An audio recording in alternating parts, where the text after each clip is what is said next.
چیز سے اختلاف کر رہا تھا نا وہ یہ ہے کہ دیکھیں جو بات آپ کر رہی ہیں وہ کہنے سننے کے لیے اچھی ہے، پریکٹیکل نہیں ہے۔ کرپٹو کے اوپر پابندی لگی ہوئی ہے، اسٹیٹ بینک نے لگا دی ہے، گورنمنٹ نے لگا دی ہے، کورٹ نے لگا دی ہے، کیا کام نہیں ہو رہا؟ کیا ایپس نہیں چل رہی؟ آپ دیکھیں ایپس پہ آپ پاکستان میں پابندی کیسے لگا سکتے ہیں جب وہ اپنا آئی پی ایڈریس ہی کہیں اور کا چلا رہے ہوں گے؟ آپ نہیں پکڑ سکتے ان کو، آپ کو اس کے لیے ایتھیکل ہیکرز کی ضرورت ہے۔ ایتھیکل ہیکرز کی پوری ٹیم ہونی چاہیے جو آپ کی سائبر سیکیورٹیز کے لیے کام کرے۔ ہم سائبر سیکیورٹیز کے لیے کام نہیں کر پا رہے ہیں، ہمیں تھریٹس آتی ہیں، ہم پر اٹیک ہوتا ہے، ہم اس اٹیک کو بھی سائبر اٹیک کو بھی جو ہے وہ نہیں لگا سکتے، ہم اس سے بچ نہیں سکتے، ہم ہیکرز کے ساتھ جو ہے وہ باتیں کر لیتے ہیں۔ بالکل، رضا ہمارے ساتھ ہیں، پھر سے ان سے اس موضوع پر بات کرتے ہیں۔ رضا بتائیے گا کہ اس میں کیا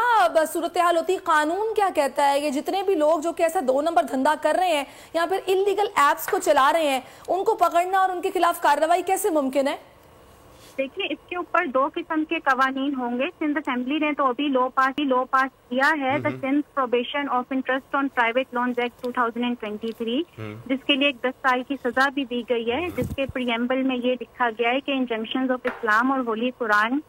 کے تحت ہم جو پروہیبٹ کریں گے انٹرسٹ کو چارج کرنا لونز کے اوپر، اور ان کے خلاف will declare war against those who do the same. اس کے لیے انٹرسٹ کی ڈیفینیشن بھی دی گئی ہے، اس کے اوپر انٹرسٹ کی پروبیشن کا، اگر کوئی گاڑی خریدے اس کے اوپر بھی انٹرسٹ کی پروبیشن دی گئی ہے، اور پینلٹیز بھی دی گئی ہیں۔ لیکن جو بھی ریسنٹ اگر آپ جو واقعہ اس کے حوالے سے کنیکٹ کریں تو اس کو فیڈرل لا جو کہ prevention of electronic crimes act پیکا 2016 ہے، وہ اس کو گورن کرے گا، کیونکہ یہ الیکٹرانک کرائمز ہیں۔ تو فیڈرل جو انویسٹیگیشن اتھارٹی ہے وہ پیکا کے تحت ان کرائمز کے اوپر رکھتی ہے، اور اس کے جو سیکشنز ہیں اس طرح کی فراڈ کے حوالے سے تو وہ کرتے، کیونکہ یہ 2 ڈفرینٹ ایشوز ہیں۔ ایک ایشو ہے کہ فراڈ ہو رہا ہے، اور ایک ایشو ہے کہ ابھی ایک بل سندھ کے اندر پاس ہوا ہے جو پروبیشن کرتا ہے انٹرسٹ کے اوپر۔ تو یہ 2 بالکل ہی ڈفرینٹ چیزوں۔ اچھا رضا صاحبہ، یہ اگر فراڈ کی ہم بات کر لیتے ہیں، یہ تو انٹرسٹ پہ جو ہو رہا ہے یہ تو خیر ایک اضافی عمل ہوا اور بہت ہی اچھی بات ہے، ایسا فیڈرل میں بھی ہونا چاہیے۔ اگر ہم بات کریں صرف فراڈ کی تو اس کا طریقہ کار بتائیے۔ مثال کے طور پہ ہمارے ناظرین میں سے اگر کسی کے ساتھ اس وقت یہ فراڈ ہو رہا ہے، وہ کہاں کمپلین کریں گے، کس طریقے سے اس کمپلین کو آگے بڑھایا جائے گا، اور کیا چارجز ہوں گے جو کہ وہ ان کے خلاف لگا سکتے ہیں جنہوں نے فراڈ کیا ہے ان کے ساتھ؟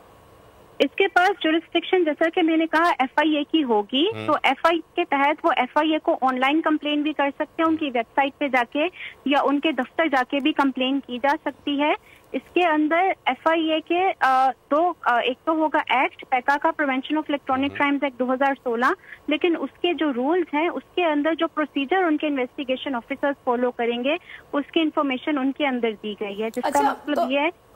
کہ اگر الیکٹرانک فراڈ ہوتا ہے جو سیکشن 14 کے تھرو گورن ہوتا ہے تو بھی وہ ایف آئی اے کو کمپلین کریں گے، اور اگر سائبر اسٹاکنگ کی جاتی ہے جس کا مطلب یہ ہے کہ فراڈ کرنے کے بعد وہ بار بار انٹیمیڈیٹ کر رہے ہیں، ہراس کر رہے ہیں، جس کی وجہ سے ایک انسان نے ابھی اپنی پاکستان کے اندر جان بھی کھو بیٹی سوسائڈ کر کے، تو وہ سیکشن 14 اور سیکشن 24 پیکا ایکٹ کا اپلائی ہوگا۔ اس میں یہ چیز ابھی سمجھنے کی بہت زیادہ ضرورت ہے کہ سیکیورٹیز اور exchange commission of Pakistan, F I A جو کہ فیڈرل انویسٹیگیشن اتھارٹی ہے، اور Pakistan telecommunications authority P T A, ان کو کلوز کوآرڈینیشن میکینزم کے اندر کام کرنے کی ضرورت ہے، کیونکہ جہاں تک ہم ایف آئی اے کی بات کرتے ہیں اگر وہاں پہ کمپلین ہوتی ہے تو وہ اس کی انویسٹیگیشن کر سکتے ہیں، جس کا جو کیس ہے وہ اسپیشل ایف آئی اے جو ہے وہ اس کی انویسٹیگیشن کر سکتے ہیں، اور آن لائن ان کی ویب سائٹ کے اوپر یہ کمپلین بھی کی جا سکتی ہے۔ بہت بہت شکریہ رضا، آپ ہمارے ساتھ تھیں، اور امید کر ناظرین ہیں انہیں اب پتہ چل گیا ہوگا کہ اگر ان کے ساتھ ایسا کوئی فراڈ ہو رہا ہے تو وہ ایف آئی اے کی ویب سائٹ پہ جا کے اس کمپلین کو فائل کر سکتے ہیں۔ بالکل ضروری ہے بھائی، اب جتنا زیادہ یہ فراڈ بڑھتا جا رہا ہے، اگر آپ لوگ انڈیویجولی اپنا رول پلے نہیں کریں گے، ڈریں گے تو کچھ نہیں ہوگا، جائیں جا کے رپورٹ درج کرائیں تاکہ ان کو بھی پتہ چلے کہ بھائی لوگ اب بولتے ہیں، بات کرتے ہیں، اور گھبرانے کی ضرورت نہیں ہے، گھر والوں سے یا رشتہ داروں سے یا معاشرے میں کیا رہ جائے گا کیا نہیں رہے گا، یہ ایک جرم ہو رہا ہے، اس کے خلاف ضرور بات کیجئے گا۔ اور اب ملک مستحکم معیشت کی طرف گامزن، اسٹاک ایکسچینج بھی مثبت رخ دکھانے لگا، معیشت کی صورتحال بہتری کی طرف جا رہی ہے۔ ہم آئی ایم ایف کے قرضہ ملنے کے بعد اس صورتحال کو بہتر مزید کیسے کر سکتے ہیں؟ قرض بحالی کے روشن امکان،